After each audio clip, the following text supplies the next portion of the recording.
भारताची सीमा ओलांडून पाकिस्तानात गेलेल्या सुनीता जामगडेची काश्मीर पोलीस आता चौकशी करण्याची शक्यता आहे। काश्मीर पोलीस नागपुरात दाखल झालेत। सुनीता जामगडेला चौकशीसाठी काश्मीरला नेलं जाण्याची शक्यता आहे। कोर्टाच्या आदेशानंतर तिला प्रोडक्शन वॉरंट किंवा ट्रान्झिट रिमांडवर काश्मीरला नेलं जाण्याची शक्यता आहे। दुसरीकडे सुनीताचा मोबाईल तपासण्यात येतोय, मात्र त्यामध्ये व्हायरस असल्याच्या शक्यतेने सायबर पोलीस याचा काळजीपूर्वक तपास करते। सुनीता जामगडे पाकिस्तानमधल्या 2 लोकांच्या संपर्कात असल्याची माहिती मिळते। त्यातल्या एकाचं नाव जुल्फिकार असल्याचं समजतंय।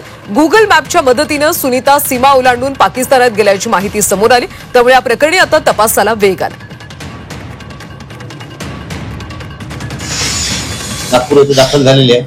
मान्य कोर्टामधून ते प्रोडक्शन वॉरंट घेऊन आणि ट्रान्झिट रिमांडच्या द्वारे त्या महिलेला ते तपास कामी काश्मीरला घेऊन जाऊ शकतात। मान्य कोर्टाचा आदेश झाल्यानंतर पुढचं बोलणं संयुक्त राहील।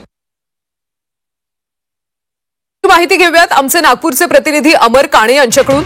अमर, सुनीता जामगडेला आता चौकशीसाठी काश्मीरला नेलं जाऊ शकतं अशी माहिती मिळते, नेमका तपास कशा पद्धतीने सुरू आहे?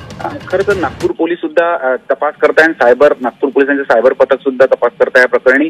आणखी सुनीता जामगडे कारगिल मार्गे ज्या पद्धतीने तिथे गेली होती पाकिस्तानमध्ये, त्यानंतर जवळपास 7 ते 8 दिवस ती तिकडे होती। त्यानंतर तिला भारतात परत पाठवण्यात आलं।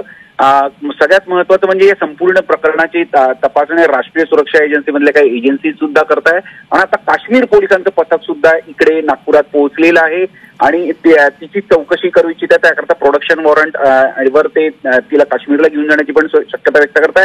आणि सगळ्यात महत्वाचं म्हणजे दुसरीकडे तिच्या मोबाईलचा तपास नागपूर पोलीस जे करत आहे ते अतिशय सावधतेने करताय आणि तिचा मोबाईल तो 7 ते 8 दिवस तिथे पाकिस्तानमध्ये होता, तिथे काही व्हायरस वगैरे तर टाकण्यात आले की नाही, त्या दृष्टीने संपूर्ण सायबर पोलीस सुद्धा अतिशय सावधतेने संपूर्ण कारवाई करताय आणि मोबाईल मधले पूर्ण डेटा कलेक्ट करण्याचा प्रयत्न करताय। एकूणच आता जरी वरवरच्या हे प्रकरण ज्या पद्धतीने दिसत आहे त्यापेक्षा जास्त पद्धतीने याच्यात काही दडलं आहे का याचा तपास सगळ्या एजन्सीज करताय, नागपूर पोलीस सुद्धा करताय आणि आता काश्मीर पोलीस सुद्धा याच्यात वेगवेगळ्या अँगलने तपास करताना दिसून येत आहे। अमर, धन्यवाद या सगळ्या सविस्तर माहितीसाठी।